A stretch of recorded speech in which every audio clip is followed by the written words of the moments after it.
Eu sou a Bianca Moreira, tenho 28 anos. No último Dia das Mães, minha mãe me enviou uma conta de R$ 347 mil. O assunto do e-mail dizia: o custo de criar uma decepção. Ela colocou em cópia todos os 48 parentes da nossa família, cada tia, tio, primo e agregados de São Paulo até o Ceará. Ela achou que eu fosse chorar. Ela achou que eu fosse pedir desculpas. Ela achou que eu fosse me encolher como sempre fazia. Mas desta vez respondi com uma única foto. Na manhã seguinte, 47 deles a tinham bloqueado. O 48º, minha avó, não a bloqueou. Ela fez algo muito pior. Antes de eu te contar que foto era essa e o que minha avó fez, por favor, tire um momento para curtir o vídeo e se inscrever no canal, mas só se você estiver gostando de verdade dessa história. Deixe um comentário e me conte de onde você está assistindo e que horas são aí agora. Agora, deixe-me começar do início. Eu trabalho como analista financeira em uma empresa de contabilidade de médio porte em Belo Horizonte. Números fazem sentido para mim. Eles não mentem. Eles não têm favoritos. Eles não dizem uma coisa querendo dizer outra. Pessoas, por outro lado, especialmente minha família, são uma história diferente. Meu apartamento é pequeno, 55 metros quadrados na Savassi. Nada chique, mas é meu. Eu pago o aluguel sozinha desde os 22 anos, sem ajuda de ninguém. Minha irmã, Vitória, 3 anos mais velha, acabou de comprar uma casa de 4 quartos em um condomínio de luxo em Nova Lima. Nossos pais deram a ela o valor da entrada. R$ 80 mil embrulhados em um laço de "Estamos tão orgulhosos de você". Eu descobri isso pelo post dela no Instagram. Quando me formei na faculdade, recebi um SMS da minha mãe. Parabéns. 3 semanas atrasado. Sem ponto de exclamação. Quando Vitória se tornou sócia júnior em seu escritório de advocacia, eles fizeram uma festa para ela. Buffet com champanhe. A família inteira viajou para ir. Não digo isso para reclamar. Parei de esperar algo diferente há muito tempo. Você aprende a medir seu valor em coisas que pode controlar. Seu trabalho, sua conta poupança, a paz do seu próprio espaço. Marcos, meu namorado, há 2 anos, às vezes me pergunta por que ainda vou às reuniões de família. Por que ainda atendo quando minha mãe liga. Por que deixo os comentários dela escorrerem por mim como água. Eu nunca tenho uma boa resposta. Talvez uma parte de mim continuasse esperando. Talvez uma parte de mim achasse que se eu me esforçasse mais, ficasse mais quieta, causasse menos problemas, ela finalmente olharia para mim da mesma forma que olha para a Vitória. Trabalhar com finanças me ensinou uma lição importante. Números não mentem, pessoas sim. Eu só não sabia o quanto minha mãe estava mentindo até o ano passado. O padrão começou muito antes de eu conseguir dar um nome a isso. Minha formatura da faculdade em 2019, eu atravessei o palco da UFMG com louvor diploma de finanças na mão. Procurei minha família na multidão. Papai estava lá sorrindo, acenando. O assento ao lado dele estava vazio. Mamãe passou mal naquela manhã. Uma enxaqueca, disse ela. Forte demais para aguentar a viagem de 2 horas. Uma semana depois, ela pegou um avião para o Rio de Janeiro para a cerimônia de premiação do escritório da Vitória. Postou 12 fotos no Facebook. Tão orgulhosa da minha brilhante filha advogada. Eu curti o post. É o que a gente faz. Crescendo. Vitória era nossa futura advogada. Eu era a difícil. Vitória recebia elogios por suas notas. Eu recebia perguntas sobre por que as minhas não eram mais altas. As conquistas da Vitória eram celebradas. As minhas eram esperadas ou ignoradas. Papai tentava do seu jeito quieto. Ele apertava meu ombro depois dos comentários mais ácidos da mamãe. Sua mãe quer o seu bem, ele dizia. Ela só tem mais dificuldade em expressar isso com você. Eu costumava acreditar nele. Quando chegou a hora da faculdade, tanto Vitória quanto eu deveríamos ter fundos de educação. Vovó e vovô os criaram quando éramos crianças. O mesmo valor para cada uma de nós. Vitória se formou sem dívidas. Eu me formei com 67 mil reais em empréstimos estudantis. Mamãe me disse que meu fundo acabou mais rápido por causa de despesas inesperadas durante o ensino médio. Aulas particulares, disse ela, cursos de verão, coisas de que eu precisei. Eu não questionei na época. Por que eu faria isso? Ela era minha mãe, mas os números têm uma maneira de contar a verdade, mesmo quando as pessoas não contam. E há 3 anos comecei a olhar para os números. 2 semanas antes do Dia das Mães, mamãe anunciou o plano dela, uma reunião de família. Não apenas nossa família imediata, todo mundo. Todos os tios e tias, todos os primos, seus cônjuges e filhos. 48 pessoas no total se reunindo no sítio da vovó Eleonora, em Barbacena. Faz muito tempo que não ficamos todos juntos, disse mamãe no grupo da família. Vamos tornar este Dia das Mães especial. Fiquei olhando para o meu celular por um longo tempo. Marcos estava fazendo o jantar quando contei a ele. Ele parou com a espátula na mão. Você não precisa ir, ele disse. Ela é minha mãe. Isso não significa nada, eu sei. Tirei o celular da mão dele e o coloquei de lado. Eu sei. No dia seguinte, Vitória ligou doce como mel. Ei, você vai chegar cedo para ajudar na organização, né? Como de costume. Como de costume, significava que eu chegaria ao amanhecer para cozinhar e limpar enquanto ela apareceria ao meio-dia com uma garrafa de vinho cara e um vestido de grife. Claro, eu disse, como de costume. Depois que desligamos, sentei no meu laptop. Existe uma pasta que mantenho enterrada em 3 níveis de profundidade. Nomeei como seguro. Apenas uma palavra, apenas uma precaução. Eu não a abria há meses. Naquela noite, eu a abri. 3 arquivos lá dentro, um print, um PDF, uma planilha. Eu estava coletando aquilo há 3 anos, desde que tropecei em algo que não deveria ter visto. Disse a mim mesma que estava guardando por via das dúvidas, que provavelmente nunca usaria. Fechei o laptop e fui para a cama, mas não consegui dormir. Algo na forma como mamãe anunciou esse encontro, o tamanho dele, o momento, a forma como ela insistiu para que todos comparecessem. Parecia a preparação para algo. Eu só não sabia que eu era a piada final. Manhã do Dia das Mães. Cheguei ao sítio da vovó Eleonora às 7 horas. O sol mal tinha nascido. O orvalho cobria a grama. O velho casarão branco parecia o mesmo de sempre, varanda em volta, janelas azuis, o tipo de casa que guarda gerações de memórias.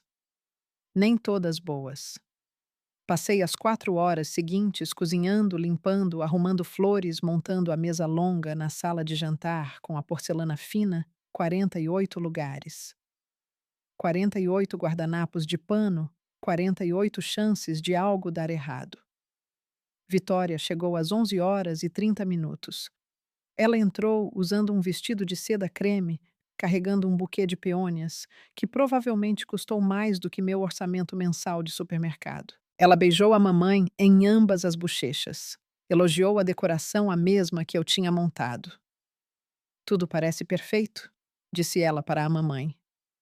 Você se superou. Mamãe sorriu. Tive uma ajudinha. Ela não olhou para mim quando disse isso. Ao meio-dia, a casa estava cheia. Tios e tias que eu via uma vez por ano.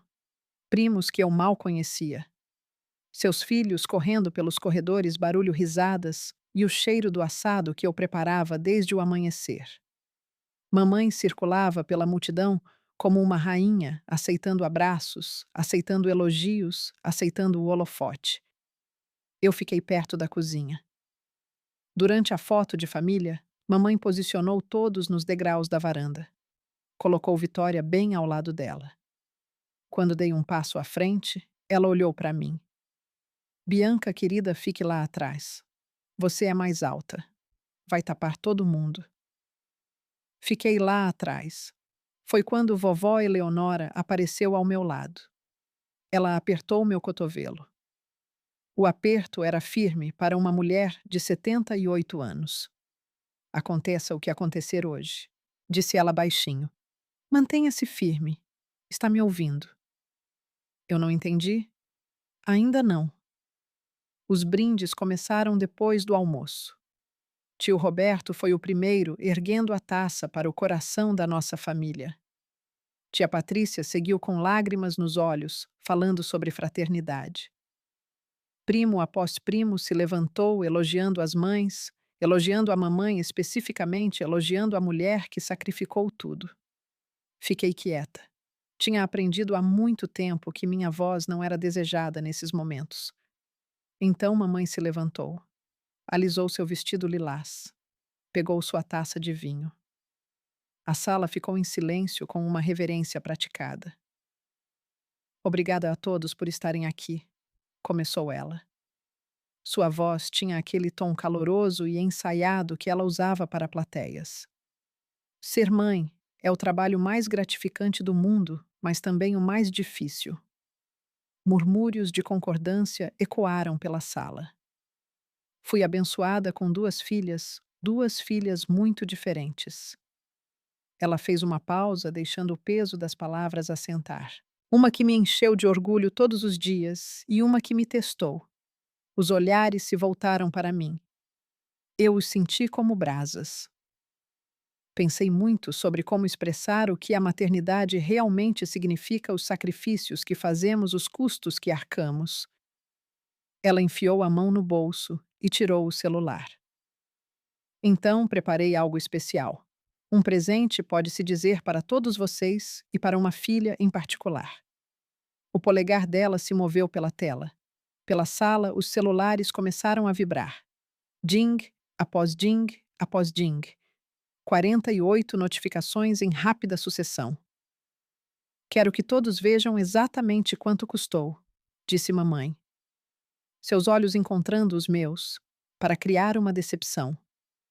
A sala parou, e naquele silêncio, entendi o que vovó Eleonora tentara me alertar. Aquilo não era uma reunião de família, era uma execução. 48 celulares acenderam simultaneamente. Vi mãos alcançando aparelhos, vi rostos se inclinando para as telas, vi expressões mudando de curiosidade para desconforto para choque. O assunto do e-mail. O custo de criar uma decepção. O corpo do texto. Uma planilha detalhada, 28 anos da minha existência, reduzidos a itens de custo. Custos de parto hospitalar, R$ 12.400. Fraldas primeiros 2 anos, R$ 2.800.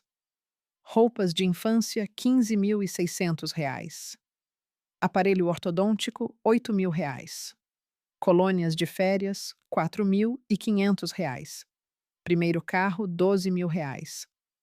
Moradia e alimentação na faculdade, R$ 48.000. Contas de celular, R$ 8.400. E por aí ia. R$ 347.000. Mamãe leu alguns trechos em voz alta, sua voz ecoando pela sala silenciosa. Ortodontia, R$ 8.000. Ela alguma vez disse: Obrigada festas de aniversário. R$ 1.200 ao longo de 18 anos. Ela alguma vez apreciou uma única que fosse. Alguém riu nervosamente. Outra pessoa se mexeu na cadeira. Eu fiquei paralisada no portal da cozinha. 48 pares de olhos em mim. Alguns com pena, alguns entretidos, alguns desviando o olhar em desconforto. Isso é o que uma filha ingrata custa, continuou mamãe. É assim que a decepção se parece em reais e centavos. Ela tinha emoldurado uma cópia impressa literalmente emoldurado em uma moldura dourada que combinava com a decoração da vovó. Ela caminhou até a lareira e a pendurou acima do fogo bem ao lado do retrato de família. Um lembrete, disse ela, virando-se para me encarar. Para todos nós. A sala esperou que eu chorasse, que pedisse desculpas, que me encolhesse. Eu já tinha feito isso antes. Em cada reunião de família, em cada feriado, em cada ligação, eu tinha engolido a humilhação e sorrido. Minhas mãos deveriam estar tremendo. Não estavam. Porque enterrada no meu celular estava uma pasta chamada Seguro, e mamãe tinha acabado de me dar permissão para abri-la por 10 segundos. Eu não me mexi. Deixei o silêncio se esticar.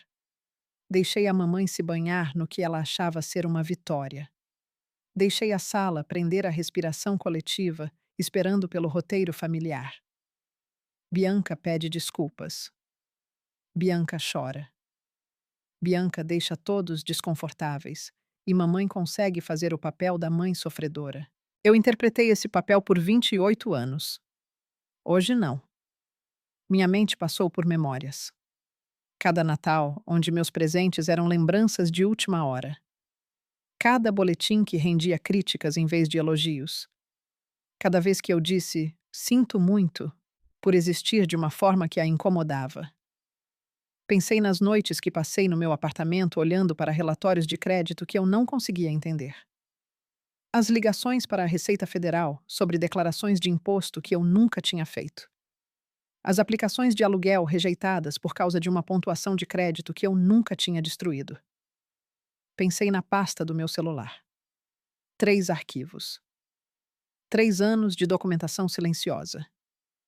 3 chances de provar que a narrativa da decepção não era apenas injusta, era uma história de fachada. Olhei ao redor da sala. Vitória estava sussurrando algo para o marido com um sorriso de deboche. Papai estava encarando o prato. Vovó Eleonora estava perfeitamente imóvel, seus olhos em mim. Ela me deu o menor dos acenos com a cabeça. Minha mão foi até o celular. Abri, naveguei pela tela inicial, passei pelos aplicativos, pelas pastas. Lá estava. Seguro. 3 arquivos lá dentro. Um print, um P. DF, uma planilha. Meu coração estava calmo, minha respiração estava firme. Mamãe, eu disse. Minha voz cortou o silêncio como uma lâmina. Já que estamos compartilhando números hoje, eu tenho alguns meus. O sorriso de deboche no rosto dela vacilou. O que você está fazendo? Perguntou ela. Eu sorri o primeiro sorriso genuíno que usei o dia todo, equilibrando as contas. Caminhei em direção ao centro da sala. Cada passo ecoava no chão de madeira. As conversas tinham morrido completamente. Até as crianças no corredor tinham ficado quietas, sentindo algo no ar. Mantenham seus celulares à mão, eu disse. Minha voz estava firme e profissional, o mesmo tom que eu usava em apresentações para clientes. Porque eu estou prestes a enviar algo para vocês também.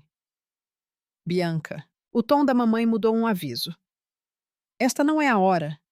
Na verdade, é a hora perfeita. Parei ao lado dela, perto o suficiente para ver o rímel que ela tinha aplicado cuidadosamente.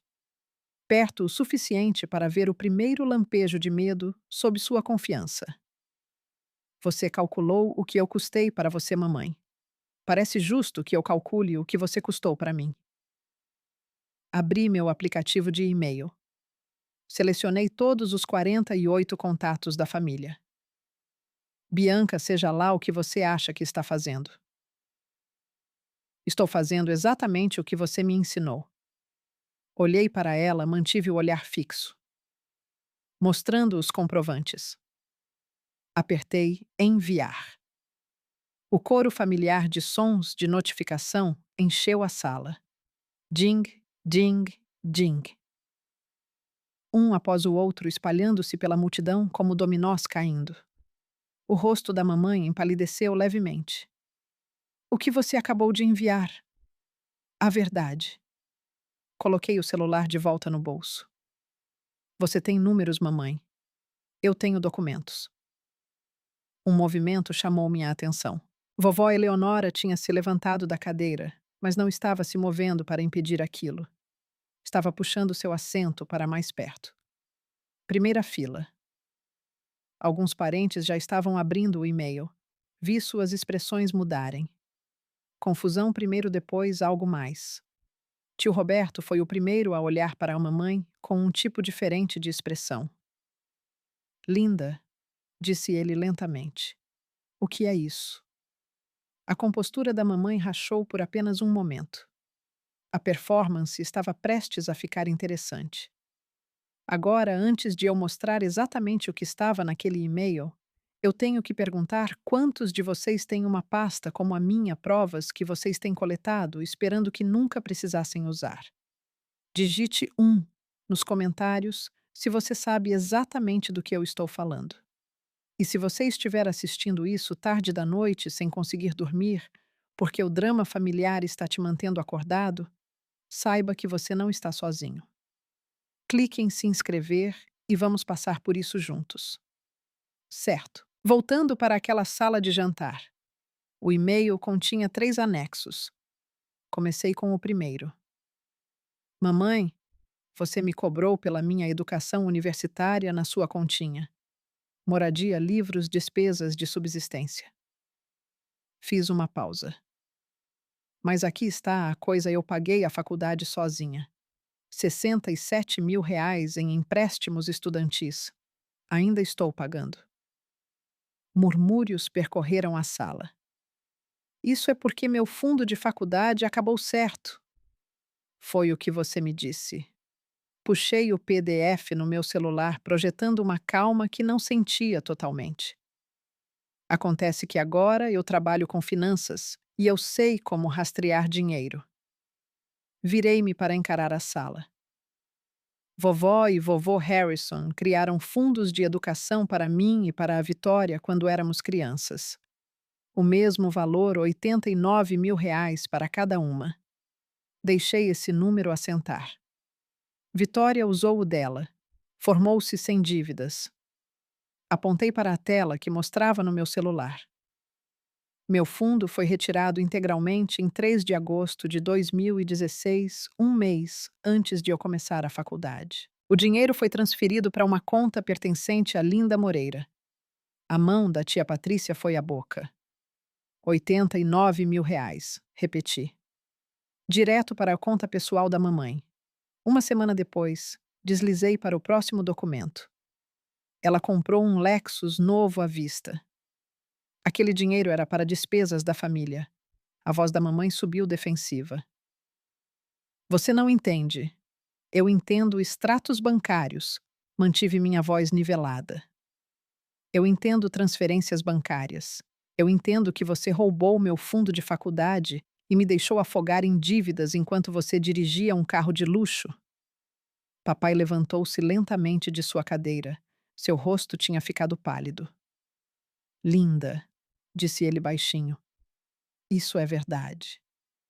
Mamãe abriu a boca para responder, mas eu ainda não tinha terminado. Isso é só o começo, eu disse. A sala tinha ficado mais fria de alguma forma. Ou talvez fosse apenas a maneira como as pessoas olhavam para a mamãe agora, com menos simpatia e mais escrutínio. Abri o segundo anexo, uma planilha. Nos últimos 2 anos, tenho recebido cartas estranhas da Receita Federal, auditórias avisos sobre discrepâncias. No começo achei que fosse um erro. Rolei o documento. Então contratei um contador para investigar mais fundo. Virei o celular para que as pessoas próximas pudessem ver a tela. Colunas de números, datas, declarações. De 2018 a 2024, mamãe me declarou como dependente em seus impostos federais 6 anos consecutivos. O primo Michael franziu a testa. Ué, pais declaram os filhos o tempo todo. Eu tinha 22 anos em 2018, eu disse. Morando no meu próprio apartamento, pagando meu próprio aluguel, meu próprio seguro, meu tudo. Não sou dependente de ninguém desde os 21. A implicação caiu. Vi a ficha cair nos rostos. A cada ano ela recebeu entre 4.000 reais e 6.000 reais em benefícios fiscais por me declarar. Fiz as contas em voz alta. Total aproximado de 32.000 reais. Fraude fiscal usando meu CPF. Isso é um crime federal. Tio Jorge, um contador aposentado, pronunciou-se sua voz sombria. Eu sei disso. Olhei para Missy Intimo e para a mamãe. Tive que contratar um contador para limpar a bagunça. R$ 3.400 do meu próprio bolso para consertar o que você fez. As mãos do papai estavam agarrando a borda da mesa. Linda, você me disse que a Bianca tinha concordado com esse arranjo. Ricardo, fique fora disso. Mas era tarde demais para isso. A sala estava mudando. A narrativa estava mudando. E eu ainda tinha mais um arquivo para mostrar. Deixei o silêncio crescer. Mamãe estava me olhando de forma diferente agora. A confiança tinha sumido. No lugar dela estava algo que eu raramente vira no rosto dela, incerteza. Tem mais uma coisa, eu disse baixinho. Eu não abri o terceiro arquivo ainda. Em vez disso, fiz uma pergunta a ela. Mamãe, você se lembra de quando eu me candidatei ao meu primeiro apartamento depois da faculdade, aquele na Pampulha?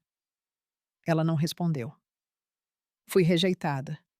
O proprietário me disse que meu score de crédito era baixíssimo. Eu tinha 22 anos com um score que dizia que eu era um desastre financeiro. Fiz uma pausa. Eu nunca tinha atrasado um pagamento na vida.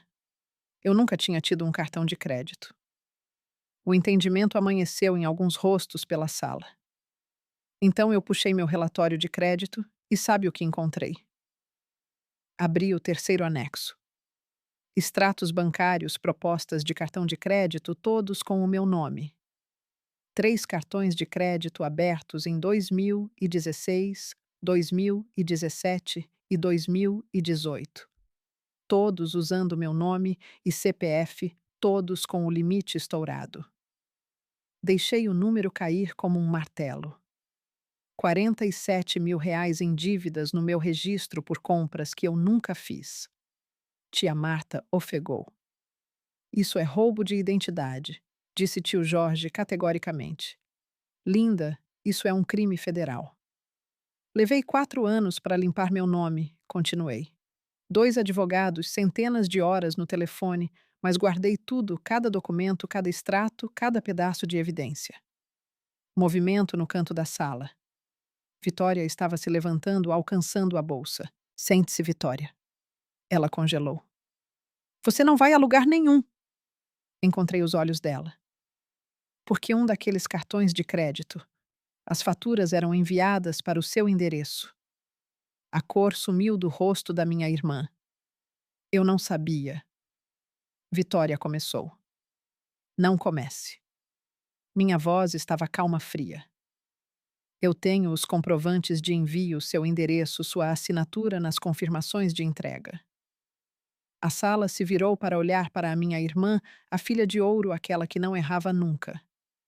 Você recebeu pacotes em meu nome por 3 anos, bolsas de grife, eletrônicos, joias.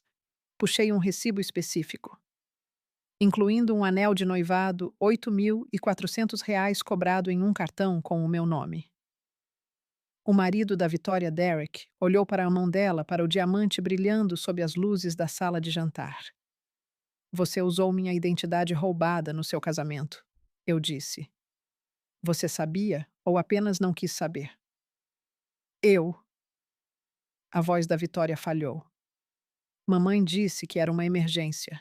Ela disse que você nunca descobriria. Eu não sabia que uma emergência durava 4 anos. Comprar bolsas Gucci era uma emergência. Tia Patrícia levantou-se do assento, o rosto pálido. Victoria, como você pôde? Eu não sabia que era ilegal. A compostura da Vitória estilhaçou. Lágrimas escorreram pelo seu rosto. Reais, talvez. Ou talvez apenas a performance que ela aprendera com a mamãe. Ela me disse que a Bianca nunca checaria. Ela me disse. Ela disse para você ajudá-la a roubar de mim. Terminei a frase. E você ajudou. Os murmúrios tinham crescido para conversas abertas agora. Parentes falando uns com os outros, vozes subindo, alguns em choque, alguns com raiva, alguns já se levantando, pegando casacos e chaves de carro. Mas havia mais uma coisa. O print. Eu não o tinha aberto ainda. Aquele que eu estava segurando há 3 anos. Aquele que explicava tudo. Olhei para minha mãe. Ela estava pálida agora, tremendo. Tem mais um arquivo, eu disse. Mas este é o grande. Mamãe viu a mudança na sala. Ela sentiu o controle escapando. Então fez o que sempre fizera, mudou de tática. Seus ombros começaram a tremer. Seus olhos brilharam com lágrimas. Ela pressionou uma mão contra o peito como se estivesse lutando para respirar. Eu não posso acreditar nisso, disse ela, a voz falhando lindamente. Eu dei tudo para esta criança. Tudo. E é assim que ela me paga. Alguns parentes hesitaram. Velhos hábitos custam a morrer. Somos treinados desde o nascimento para consolar uma mãe chorando. Cometi erros sim, mas fiz pela família. Tudo o que fiz foi pela família. Ela alcançou o braço do papai. Ricardo, diga a eles que eu só queria o melhor para todos. Papai ficou rígido. Sua mandíbula trabalhava silenciosamente. Ele não se moveu em direção a ela. Mamãe virou-se para a vovó Eleonora. Mamãe, por favor, diga alguma coisa. Você me conhece. Sabe que não sou um monstro. Vovó Eleonora permaneceu sentada. Seu rosto era pedra. Estou ouvindo, linda, disse ela baixinho. Estou ouvindo tudo. O desespero da mamãe apareceu agora. A performance estava rachando nas bordas. Tudo bem. Sua voz endureceu. Algo perigoso brilhou em seus olhos. Você quer jogar esse jogo, Bianca? Quer lavar roupa suja na frente de todo mundo?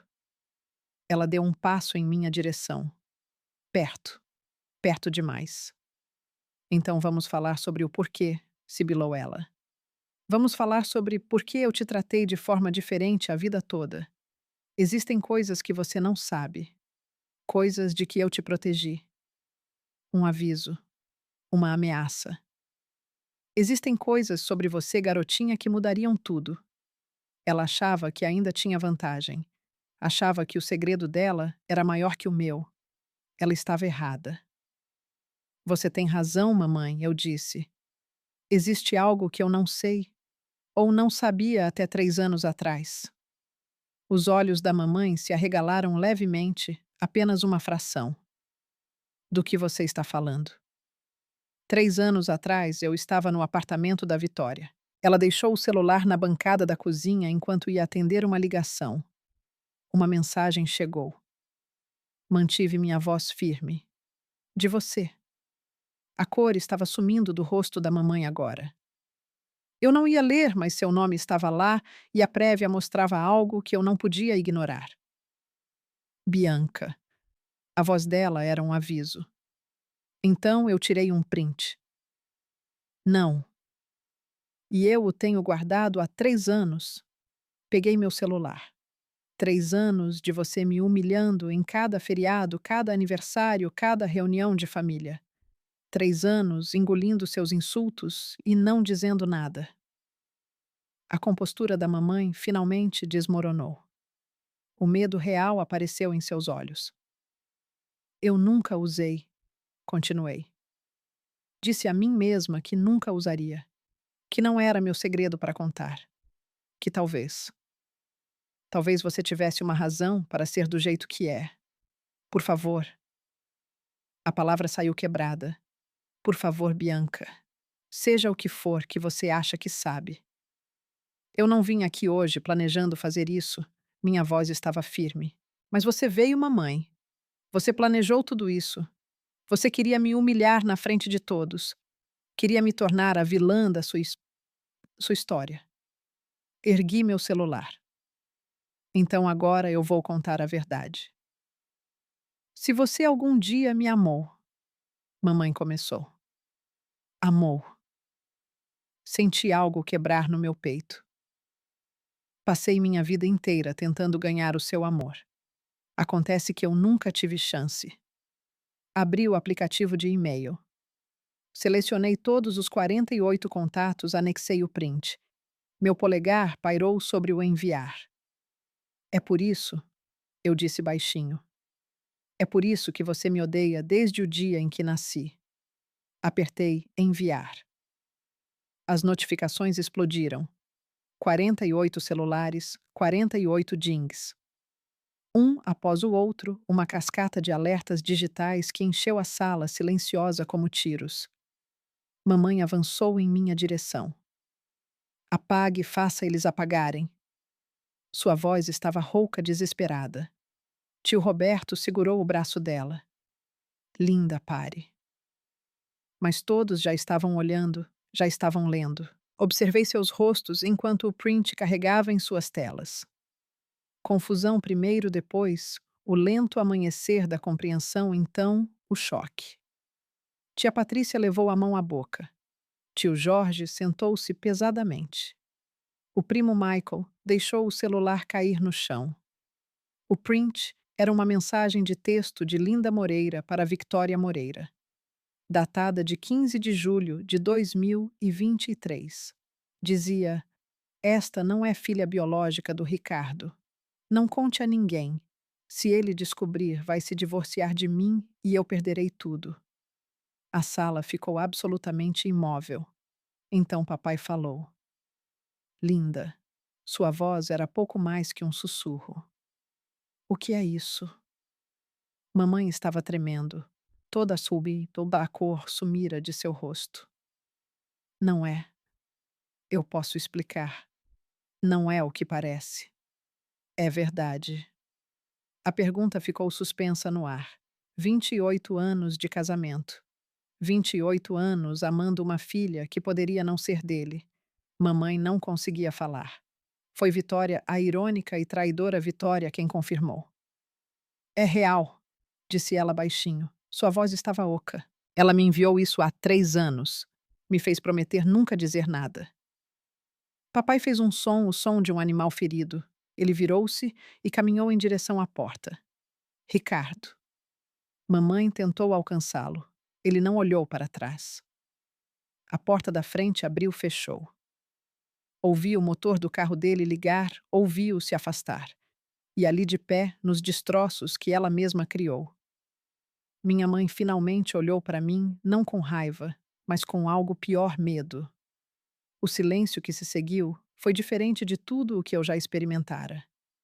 47 pessoas processando a mesma informação simultaneamente. 28 anos de história familiar reescritos em uma única mensagem de texto.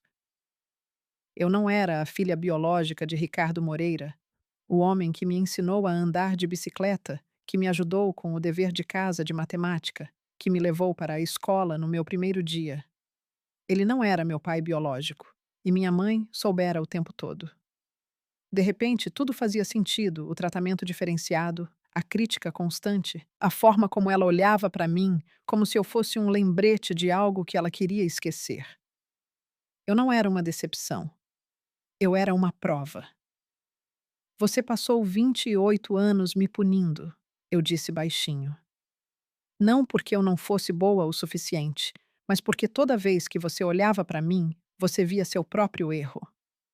A boca da mamãe abriu, fechou, abriu de novo. Eu tinha 17 anos, disse ela finalmente. 17 anos e estúpida. Foi uma única vez. Eu não me importo com o que aconteceu há 29 anos. Minha voz estava firme. Eu me importo com o que aconteceu em cada dia depois disso. Cada insulto, cada comparação com a Vitória, cada vez que você me fez sentir inútil. Vovó Eleonora levantou-se de sua cadeira. Moveu-se lentamente em direção à mamãe. Por um momento achei que ela fosse confortar a filha. Em vez disso, parou a 1 metro de distância e olhou para ela com uma expressão que eu nunca vira antes nojo. Eu suspeitava, disse Eleonora baixinho. Por anos suspeitei que algo não estava certo. A forma como você tratava aquela menina. Ela balançou a cabeça. Mas eu nunca imaginei isso. Mamãe, por favor. 28 anos, continuou Eleonora. Você mentiu para todos. Para o Ricardo, para a família inteira.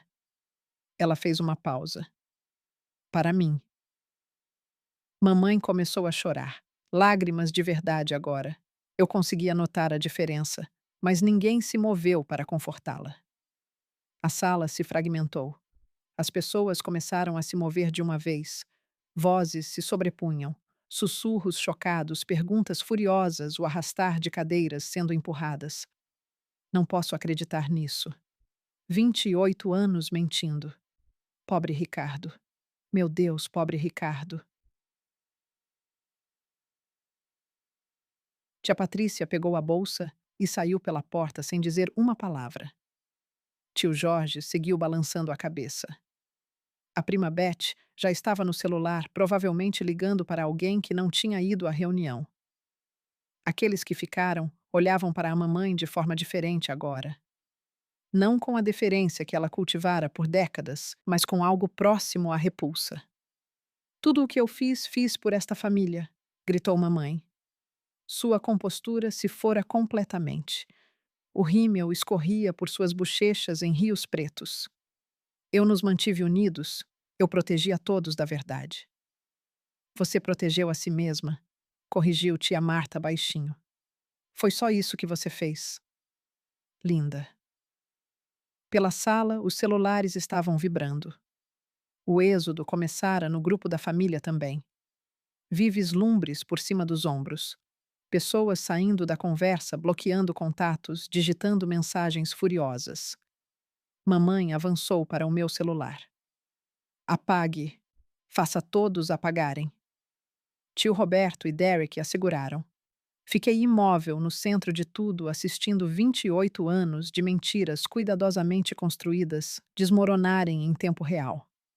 Então senti uma mão no meu ombro. Gentil, quente, vovó Eleonora. Venha comigo, disse ela suavemente. Ela me guiou através do caos, passando por parentes que estendiam a mão para tocar meu armo, passando por primos que diziam coisas como sinto muito e eu não fazia ideia. Paramos na porta da frente.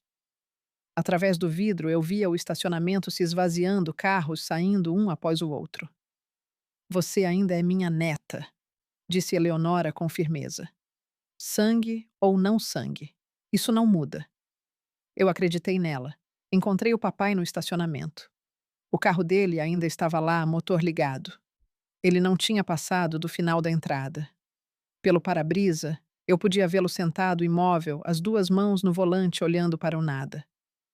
Bati na janela do passageiro. Ele não respondeu de início. Então, lentamente, como quem acorda de um sonho, ele se inclinou e destravou a porta. Escorreguei para o assento ao lado dele. Sentamos em silêncio. O sol do fim da tarde lançava longas sombras sobre o capô. Dentro da casa, eu ainda podia ouvir vozes abafadas, discussões, choro. Sinto muito, eu finalmente disse. Papai virou-se para me olhar. Seus olhos estavam vermelhos. Não, disse ele. Não ouse pedir desculpas. Você não fez nada de errado. Eu só. Eu nunca quis te machucar. Ele riu. Um som quebrado e doloroso. 28 anos, disse ele. 28 anos eu te amei. Troquei suas fraldas. Te ensinei a dirigir. Te ajudei a mudar para o alojamento. Sua voz quebrou. O DNA não muda isso. Senti as lágrimas picarem meus olhos as primeiras do dia. Você ainda é meu pai. E você ainda é minha filha. Ele se inclinou e apertou minha mão. Essa é a única coisa de que tenho certeza agora. Aconteça o que acontecer, isso não muda. Ficamos sentados por um longo momento, pai e filha, unidos por algo mais forte que a biologia. Eu preciso ir, disse ele finalmente. Eu não posso. Não posso ficar naquela casa agora. Não posso olhar para ela. Eu sei. Ele me puxou para um abraço desajeitado sobre o console central, mas feroz. Você foi mais brava do que eu hoje, disse ele no meu cabelo. Foi mais brava do que eu jamais fui. Então ele soltou, engatou a marcha e foi embora. Voltei para dentro da casa. A multidão tinha diminuído drasticamente. Talvez umas 15 pessoas restassem, a maioria parecendo em estado de choque e insegura se devia ficar ou ir. A conta emoldurada ainda pendia sobre a lareira, um monumento à crueldade da mamãe que agora parecia quase patético. Mamãe sentava sozinha no sofá. Seu cabelo tinha se soltado do penteado cuidadoso. Sua maquiagem estava destruída. Ela parecia menor de alguma forma, como se a revelação a tivesse diminuído fisicamente. Pela primeira vez, não vi a tirana que governara minha infância. Vi uma mulher de 54 anos, cuja vida inteira acabara de desmoronar. Eu deveria ter me sentido vitoriosa. Não me senti. Ela olhou para cima quando me aproximei. Seus olhos estavam ocos. Você está feliz agora? Sua voz era rouca.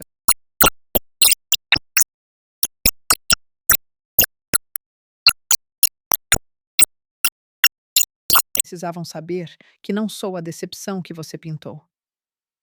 Mamãe olhou para cima, rímel, borrado, quebrada. Papai precisava saber por que você me tratava daquele jeito. E você? Fiz uma pausa. Você precisava saber que eu tenho essas provas há 3 anos. Seus olhos se arregalaram levemente. 3 anos? Repeti. 3 anos de você me humilhando em cada feriado, cada aniversário, cada ligação, e eu nunca disse uma palavra. Inclinei-me para a frente. Só usei hoje porque você me forçou a mão na frente de todos com a sua continha. A ironia não passou despercebida por ela. Eu vi a ficha cair. De agora em diante, continuei. Não preciso que você me reconheça. Não preciso que você me ame. Parei de esperar por isso há muito tempo. Levantei-me. Só preciso de uma coisa: de você me deixe em paz. Esse é o meu limite. Respeite-o. Você não pode simplesmente. Eu posso. Minha voz ainda era suave. E se você cruzá-lo, se aparecer na minha porta, ou contatar meu empregador, ou tentar envenenar qualquer outra pessoa contra mim, a próxima conversa não será na frente da família. Mantive o olhar firme. Será com a Receita Federal e com a polícia. Roubo de identidade, fraude fiscal, roubo do meu fundo de educação. Tenho tudo documentado. O rosto da mamãe ficou branco. Caminhei em direção à porta. Adeus, mamãe. Ela não me chamou. Pela primeira vez em 28 anos, minhas mãos não estavam tremendo. Estavam perfeitamente paradas. Agora, se você chegou até aqui, preciso saber. Eu estava certa em expor tudo na frente da família inteira, ou deveria ter resolvido isso de forma privada? Comente, público ou privado, e me diga o porquê. Além disso, podemos falar da vovó Eleonora por um segundo. Ela esteve suspeitamente calma o tempo todo. E o que ela fez a seguir mudou tudo. Mas primeiro, se essa história tocou você de alguma forma, inscreva-se no canal. Ainda não terminamos. De volta àquela noite. Marcos estava esperando quando cheguei em casa. Ele não fez perguntas de imediato. Apenas me puxou para um abraço que durou 3 minutos inteiros. Depois me fez um chá e sentou ao meu lado no sofá. Contei tudo a ele. Quando terminei, finalmente me permiti olhar para o celular. Tinha evitado durante o caminho. As notificações eram esmagadoras. O grupo da família era um caos. Mensagem após mensagem, pessoas compartilhando seu choque, sua raiva, sua súbita clareza sobre anos presenciando o comportamento da mamãe e nunca questionando. E então os bloqueios começaram.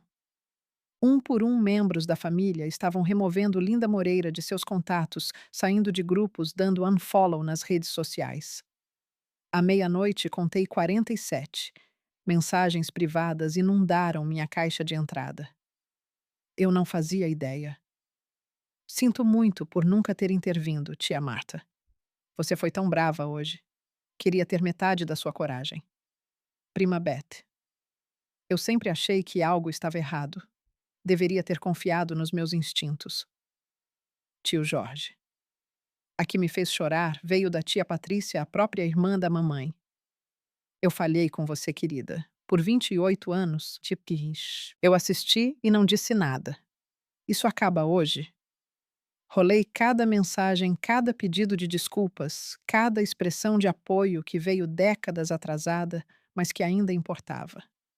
Marcos apontou para a tela. E a 48ª pessoa? Sua avó. Chequei. Sem bloqueio da Eleonora, mas havia um texto enviado às 23h47. Preciso te ver amanhã. 9 horas. Na minha casa. Venha sozinha. Fiquei olhando para aquelas palavras.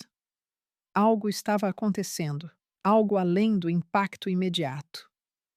Seja o que for que vovó Eleonora planejava. Ela claramente estivera pensando nisso desde o momento em que aquele print apareceu nos celulares, talvez até antes.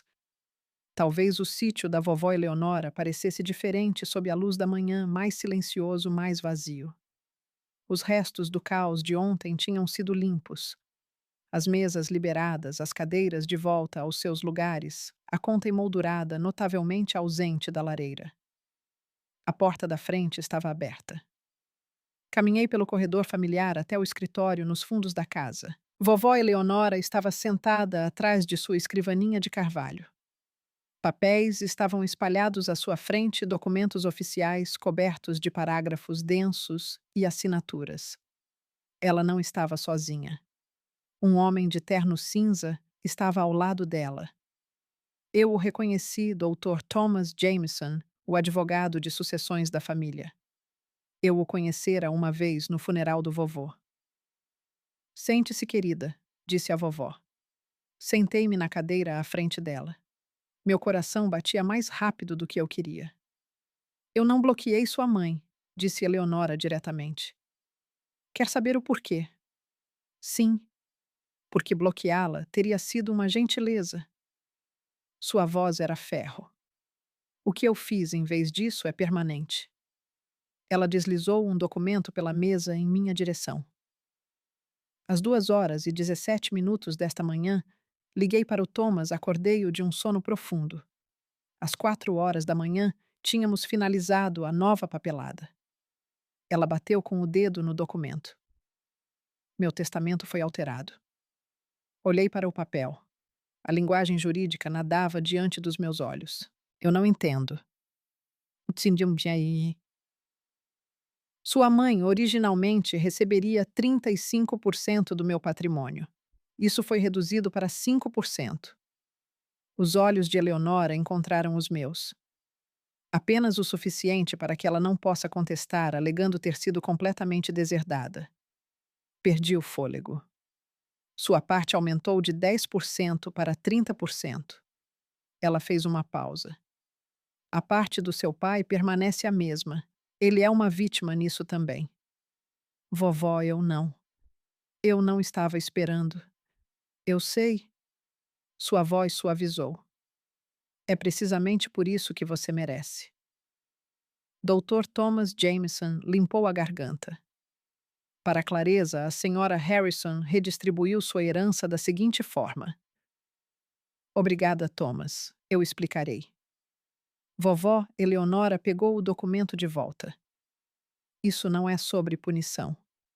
É sobre justiça.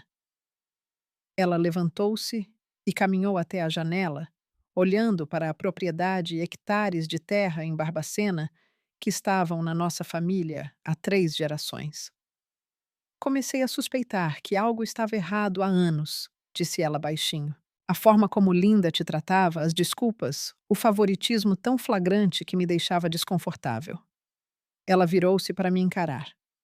Quando seu avô estava vivo, tentamos intervir. Criamos aquele fundo de educação especificamente porque temíamos que Linda gerisse mal as coisas. Sua expressão escureceu. Nunca imaginamos que ela roubaria da própria filha. Você não tinha como saber. Eu deveria ter olhado mais a fundo. A voz de Eleonora quebrou levemente. Deveria ter feito mais perguntas. Quando você se formou com toda aquela dívida, eu me ofereci para ajudar. Mas Linda me disse que você recusou. Disse que você queria provar que conseguia sozinha. Minha mandíbula apertou. Outra mentira. Outra manipulação. Eu acreditei nela. Eleonora balançou a cabeça. Não cometerei esse erro novamente. Ela abriu a gaveta da mesa e tirou um envelope creme grosso.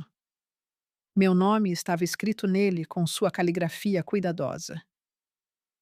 Este é o presente de formatura que tentei te dar há 6 anos. Linda o interceptou, disse que você não queria. Abriu o envelope. Lá dentro havia um cheque de R$ 50.000, datado de 2020, e abaixo dele uma carta manuscrita para minha neta Bianca. Que seu futuro seja mais brilhante do que qualquer um espera. Você sempre foi especial. Não deixe ninguém te dizer o contrário. Com amor, vovó Eleonora. As lágrimas vieram antes que eu pudesse contê-las. Eu estava caminhando para o meu carro quando Vitória apareceu. Ela devia estar esperando do lado de fora, vigiando minha saída. Seu rosto estava inchado de chorar, sem maquiagem, cabelo preso num rabo de cavalo bagunçado. Ela parecia mais humana do que eu a vira em anos. Bianca espera. Parei, mas não me virei. Por favor, disse ela, só 2 minutos. Virei-me e esperei. Vitória respirou fundo trêmula. Eu sei que não mereço nada de você. Eu sei disso. Você tem razão. Não merece. Mas preciso que você entenda. Ela lutou com as palavras. Eu não sabia dos cartões de crédito, não no início, quando descobri. Eu deveria ter dito algo, deveria ter parado. Mas não parei. Não. Sua voz falhou. Eu estava com medo. Com medo de me tornar você.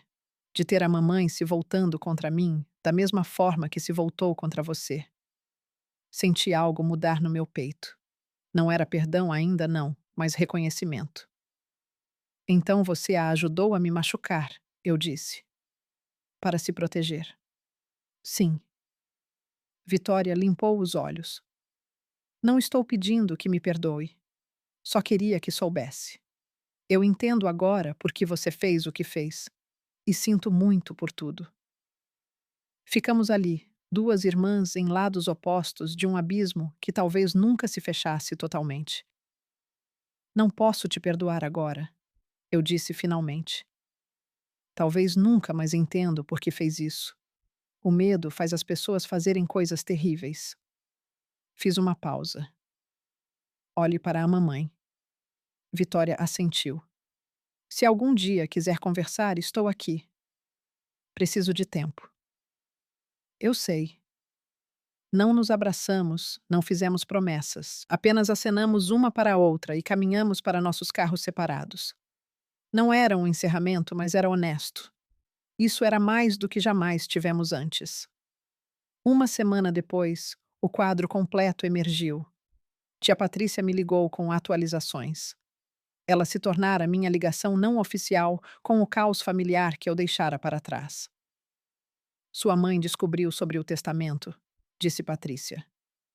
Dr. Jameson enviou a notificação. Como ela reagiu? Uma pausa. Ligou para sua avó, gritando, ameaçou processar, ameaçou contestar, disse que Eleonora estava senil e sendo manipulada. E o que a vovó disse? Uma frase.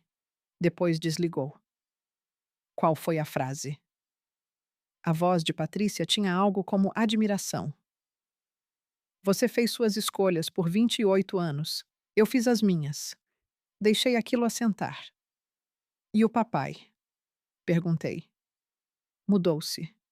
Está com o irmão dele em Lagoa Santa. Os papéis do divórcio já foram entregues. 30 anos de casamento desfeitos em uma semana. E mamãe sozinha. Ela liga para todos pedindo apoio, pedindo que falem com a Eleonora por ela, disse Patrícia. Ninguém atende. Eu deveria ter sentido triunfo. Não senti. Você se sente culpada? Marcos me perguntou naquela noite. Pensei bem na pergunta. Não, disse finalmente. mas não me sinto vitoriosa também. Só sinto que acabou. Marcos esperou. É como uma ferida que estava infectada há anos, continuei. O que aconteceu ontem foi a cirurgia. Dói, é feio, mas agora pode realmente cicatrizar. Ele me puxou para perto. Acabou. Pensei no cheque da vovó Eleonora depositado em minha conta, nas mensagens de apoio de parentes que eu mal conhecia, no silêncio da mulher que me deu a luz. A explosão acabou, eu disse. Agora vem a parte onde vemos o que ficou de pé. Acontece que mais do que eu esperava. 2 meses depois do Dia das Mães, a vida encontrou um novo ritmo. Meu score de crédito limpo dos cartões fraudulentos da mamãe subiu para 748. Meus empréstimos estudantis caíram para R$ 23.000. Shit. Fiz um pagamento significativo com o presente da vovó, não para pagar a dívida inteira, mas para provar a mim mesma que eu podia lidar com isso. Marcos e eu fomos morar juntos. Um apartamento novo em Nova Suíça, um quarto a mais que o meu antigo, uma cozinha com bancada de verdade. Escolhemos juntos, sem a opinião de mais ninguém, pedida ou exigida.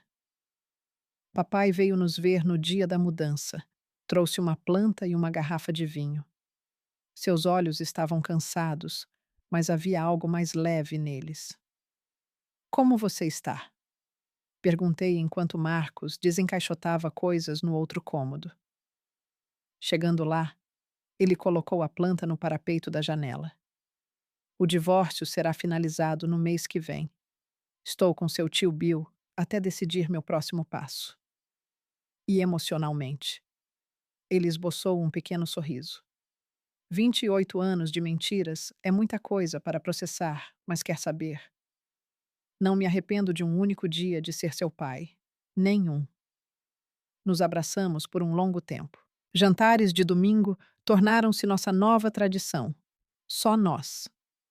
Às vezes Marcos vinha, às vezes vovó Eleonora dirigia de Barbacena. Horas simples e quietas. Então, 3 semanas após a mudança, um envelope chegou. Sem endereço de remetente. Postado em Curitiba. Dentro, uma única folha de papel. Uma carta. Prezada senhorita Moreira, recebi seu perfil de DNA através do MyHeritage e descobri que compartilhamos uma conexão biológica. Meu nome é Michael. Acredito que posso ser seu pai. Não estou buscando nada de você. Só achei que você deveria saber que eu existo. Se algum dia quiser conversar, estou aqui. Um número de telefone estava no rodapé. Olhei para a carta do Mitya. Para a carta por 3 dias antes de mostrar ao Marcos. O que você está pensando? Perguntou ele. Não sei. Passei 28 anos com um pai. Agora pode haver 2. A carta do Michael era cuidadosa, respeitosa. Ele não estava exigindo um relacionamento. Segundo os breves detalhes, ele e minha mãe foram colegas de trabalho há quase 30 anos. Um relacionamento breve. Ela terminou subitamente e ele nunca soube o porquê. Mudara-se para o Paraná, construíra uma vida, tivera outros filhos. Quando um parente mencionou o escândalo familiar que se espalhara por boatos, ele fez o teste. O match foi conclusivo. Ele não está pedindo para ser seu pai, disse Marcos com cautela. Ricardo é seu pai. Esse cara sabe disso. Eu sei, mas. E se eu quiser conhecê-lo algum dia? Não agora, mas eventualmente. Marcos pegou minha mão. Você passou 28 anos deixando outras pessoas definirem sua identidade. Sua mãe decidiu quem você deveria ser. Sua família acreditou nela. Ele apertou gentilmente. Esta escolha é sua. De mais ninguém. Pensei nisso por muito tempo. Então abri meu laptop e escrevi um e-mail curto. Caro Michael, recebi sua carta. Obrigada por entrar em contato com tanto respeito. Não estou pronta para nos encontrarmos ou conversarmos ainda. Preciso de tempo para processar tudo, mas queria que soubesse que aprecio você não ter pressionado. Entrarei em contato se e quando estiver pronta. Por ora, obrigada por me deixar saber que você existe. Enviei. Fechei o laptop e fiz o jantar. Algumas respostas podem esperar. Eu já tinha encontrado as que mais importavam. Ela apareceu em uma terça-feira. Eu estava saindo do prédio do escritório quando a vi parada na entrada mais magra do que eu lembrava mais velha. As roupas de grife substituídas por algo mais simples. Bianca. Parei de andar. Tenho tentado falar com você, disse ela. Você bloqueou meu número. Meus e-mails voltaram. Isso é intencional. Eu sei. Eu só. Ela deu um passo à frente. Tenho pensado muito sobre tudo e queria dizer. Pare. Ela congelou. Você não tem o direito de fazer isso. Eu disse calmamente. Não pode aparecer no meu local de trabalho e fingir que estamos tendo um momento de reconciliação. Não é assim que limites funcionam. Eu sou sua mãe. Você é a mulher que roubou de mim, mentiu sobre mim e me abusou psicologicamente por 28 anos porque não conseguia encarar sua própria culpa. Mantive minha voz nivelada. Não vamos tomar um café e resolver as coisas. Não vamos fazer terapia familiar. Não somos nada. Você não pode simplesmente me cortar para sempre. Não estou te cortando para sempre. Estou te cortando até você aprender que o meu não significa não. Mantive o olhar firme. Isso pode ser para sempre. A escolha agora é sua, não minha. O rosto dela desmoronou. Por um momento vi a garota de 17 anos que cometera um erro e passara décadas tentando enterrá-lo. Mas simpatia e limites não são mutuamente exclusivos.